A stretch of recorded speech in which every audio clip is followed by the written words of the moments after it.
Okay.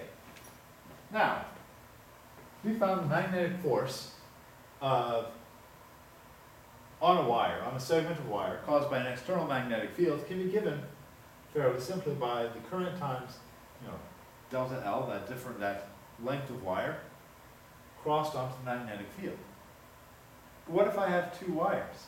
After all, if I have one current carrying wire, that current carrying wire will generate a magnetic field.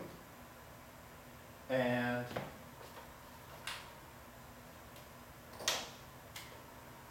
the magnetic field generated by that wire will be equal to, for a very long wire,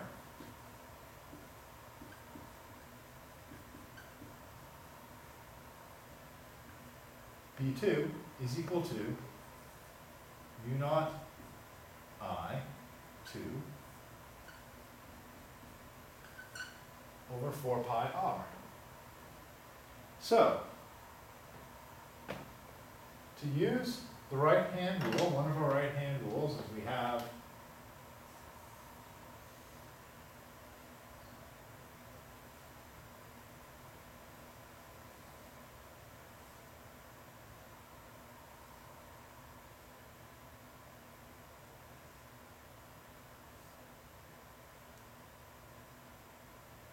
our right hand with our thumb hitchhiking in the direction of the current. The fingers of our right hand will curl in the direction of the magnetic field. So if I've got some other point, a distance d apart,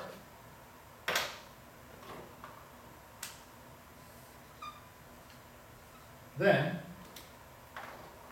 the magnetic field of wire 2 will be equal to mu naught I2 over 4 pi d, and then the magnetic force on wire 1 will be equal to, in magnitude, I1 times the length of what we are looking at, or let's just use that as script L to stay consistent, crossed onto the magnetic field, mu naught I2 over 4 pi d. Now, this is the cross product, so I should be looking at the sine of the angles between these two wires. But we're doing this to illustrate a couple of physical points, not necessarily, and those physical points are reasonably straightforward. Were I to draw two wires like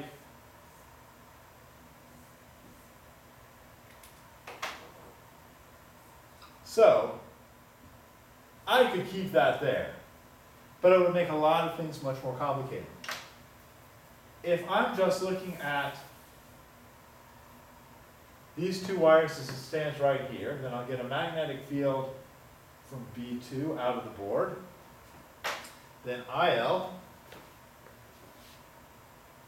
cross with B2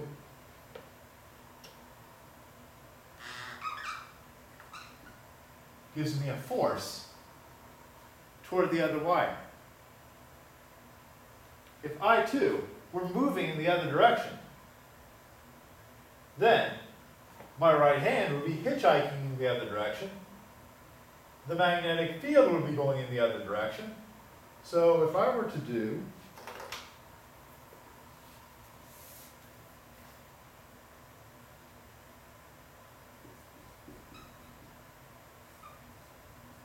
the magnetic field in the opposite direction, the current in the opposite direction, gives rise to a magnetic field that will be into the board here, gives rise to a repulsive force. So, two straight wires in which the currents are moving parallel to each other, those two wires will attract each other.